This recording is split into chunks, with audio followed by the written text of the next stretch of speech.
Have you ever wondered what it feels like to witness the largest gathering of humans on the planet? 600 million people, all converging at the same place, the Kumbh Mela.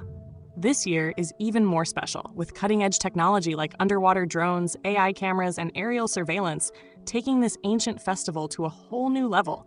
But hold on, what if I told you that the Kumbh wasn't always just about spirituality and unity? What if I told you it was once a major source of exploitation, a battleground for revolution, and even a center of nationalism? Let's dive into a history that might surprise you. Welcome, everyone. Today, we're going to explore the incredible story of the Kumbh Mela, a journey from exploitation under British rule to a rallying point for Indian independence, and now a symbol of India's modern-day progress. Trust me, you'll never look at the Kumbh the same way again. Now let's go back to the 1800s. Picture this. The British East India Company had just taken control of Prayagraj. They didn't care much about the religious significance of the Kumbh Mela. No, what they saw was an opportunity to make money. And that's exactly what they did. Every single pilgrim who came to take a holy dip had to pay a tax. Sounds crazy, right? 1 rupee per person. But here's the kicker. In the 1800s, the average Indian earned barely 10 rupees a month. Imagine having to pay 1 whole rupee just to bathe in the sacred river. This wasn't a tax for spiritual purification. It was straight-up exploitation by the British.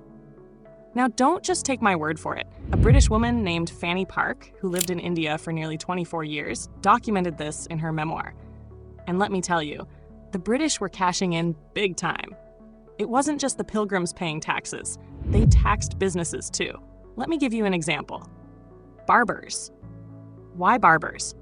Well, most pilgrims would shave their heads at the Kumbh, and the British set up 3,000 barber enclosures.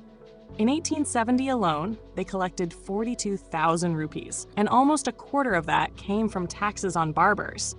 This wasn't just a religious gathering. To the British, it was a gold mine. But here's where it gets interesting. The locals, the prayagraj Brahmins, who were the guides and helpers for the pilgrims, were not too happy about this.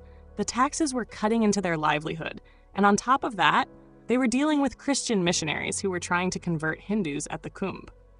Resentment was building, and in 1857, that resentment exploded. The First War of Indian Independence broke out, and the Kumbh Mela became more than just a spiritual event. It was now linked to the fight for freedom.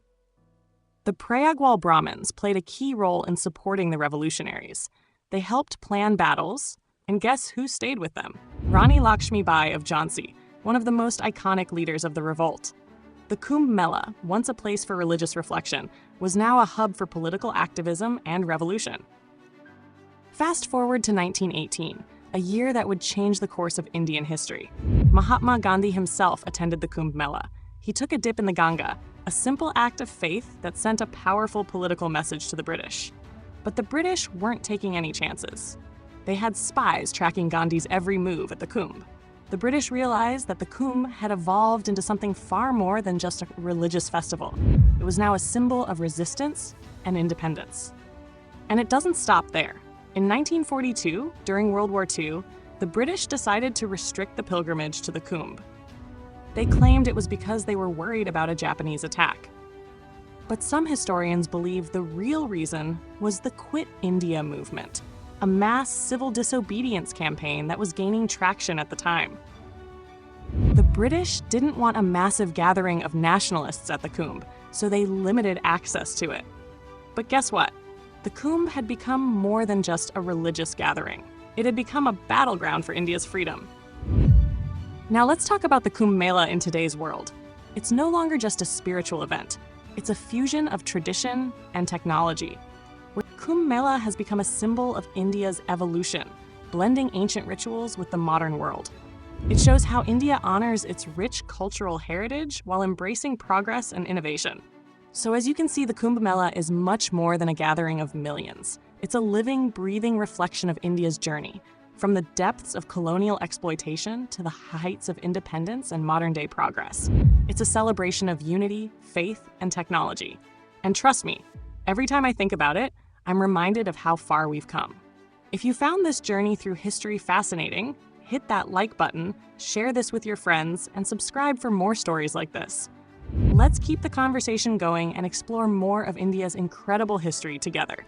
Until next time, stay curious.